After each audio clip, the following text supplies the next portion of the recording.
ایک शरारती लड़का स्कूल से एक तोहफा उठाकर जिमी हुई झील पर फेंक देता है। डर के मारे वो झील के बीच में चला जाता है। अचानक इसके पाँव के नीचे बर्फ चटकने लगती है। बर्फीले पानी का ऐसा झटका लगता है कि इसकी सांसें रुक जाती हैं। जितना वो ऊपर आने की कोशिश करता है, सर पर जिमी बर्फ इससे और बेबस कर देती है। मौत और जिंदगी की इस आखिरी घड़ी में इसके अंदर कुछ जाग उठता है।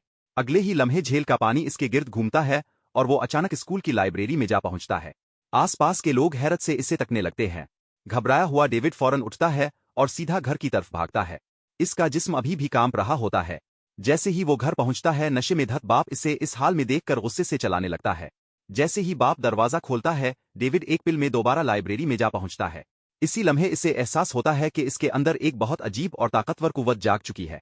इसके बाद डेविड अपनी इस पोशीदा ताकत की मशक शुरू कर देता है। शुरू में वो फासले पर काबू नहीं पा सकता, कभी बहुत दूर कभी बहुत करीब। लेकिन जैसे जैसे वो कोशिश करता रहता है, वो इतना सीख जाता है कि जो जगह इसे नजर आए वहां पहुंच सकता है। एक दिन एक रिसाले में एम्पायर स्टेट बिल्डिंग की तस्वीर देखता है। अचानक बचपन याद आता है जब माँ इसे वहां ले गई थी, और इसी लम्हे वो हजारों मील दूर इस इमारत की चोटी पर खड़ा होता है। तब इससे पता चलता है कि वो ना सिर्फ देखी हुई जगह बल्कि सोची हुई जगह पर भी पहुंच सकता है। इस लम्हे डेविड जान लेता है कि अब इसकी जिंदगी पहले जैसी नहीं रहेगी। बाप के जुल्म से थकी हुई इसकी माँ बहुत पहले घर छोड़ चुकी थी। अब वो भी इस जगह से हमेशा के लिए भागने का फैसला कर लेता है।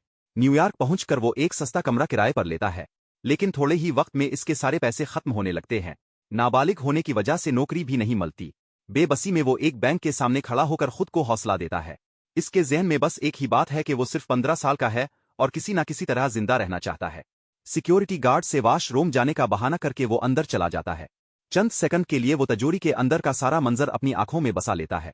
इस रात वो बार बार वही मंजर ज़हन में लाता है और पूरी ताकत से सोचता है, और फिर जो होता है वो खुद भी सोच नहीं सकता था।